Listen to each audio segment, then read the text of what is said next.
দুনিয়ায় কিছু মানুষ থাকে যারা কঠোর পরিশ্রম করে সাফল্য পায়, আর কিছু মানুষ থাকে যাদের সাফল্য খোদ বিধাতা এসে দিয়ে যান। ফুটবল বিশ্বে এখন এমনই এক লাকি চাম, এর নাম হলো দ্রো ফার্নান্দেজ। আপনি কি বিশ্বাস করবেন, মাত্র 4 দিনের ব্যবধানে একজন মানুষ দুই দেশে দুইটা ভিন্ন লিগের চ্যাম্পিয়ন মেডেল গলায় ঝুলেছেন। জি, গল্পটা কোনো সিনেমা নয়, বরং দ্রো ফার্নান্দেজের বাস্তব জীবনের। একদিকে বার্সেলোনা লা লিগা জিতছে, অন্যদিকে পিএসজি লিগ ওয়ান, আর দুই জায়গাতেই সেলিব্রেশনের কেন্দ্রেই একজনই। সিজনের শুরুতে দ্রো ছিলেন বার্সেলোনার ড্রেসিং রুমে। ফ্লিকের অধীনে লা লিগায় বেশ কয়েকটি ম্যাচে তাকে মাঠে দেখা গেছে।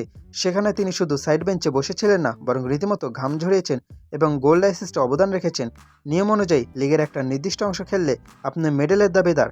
তো বার্সা যখন লিগ শিরোপা নিশ্চিত করলো, দ্রোর নাম একটা মেডেল কনফার্ম হয়ে গেল। কিন্তু টুইস্ট তো এখনও বাকি। উইন্টার ট্রান্সফারে দ্রো ফার্নান্দেজ পাড়ি জমালেন প্যারিসে। হাকিমি দেমবেলের সাথে পিএসজিতে গিয়েও তিনি ব্রাত্য হয়ে থাকেননি।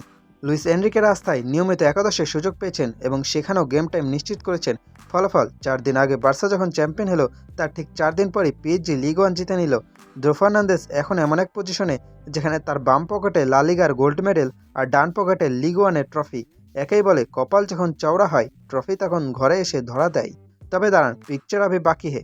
ভাগ্য যদি আরেকটু সদয় হয়, তবে এই সিজনে দ্রো শেষ করবেন ফুটবল গড হিসেবে। পিএসজি যদি চ্যাম্পিয়ন্স লিগ জিতে যায়, তবে একই সিজনে 2টা লিগ টাইটেল আর একটা ইউসিএল মেডেল নিয়ে বাসায় ফিরবেন তিনি। যেখানে হ্যারিকেনের মতো লেজেন্ডরা একটা ট্রফির জন্য বছরের পর বছর হাহাকার করছেন, সেখানে দ্রো ফার্নান্দেজ ট্রফিগুলো যেন শপিং মলের মতো অফারের মতো কুড়াচ্ছেন। আপনার কি মনে হয়, দ্রো ফার্নান্দেজ কি সত্যি স্কিলফুল প্লেয়ার, নাকি স্রেফ ফুটবলের সবচেয়ে ভাগ্যবান মানুষ? তারা এই লাকি চার্ম কি পিএসজিকে তাদের কাঙ্ক্ষিত চ্যাম্পিয়ন্স লিগ এনে দিতে পারবে?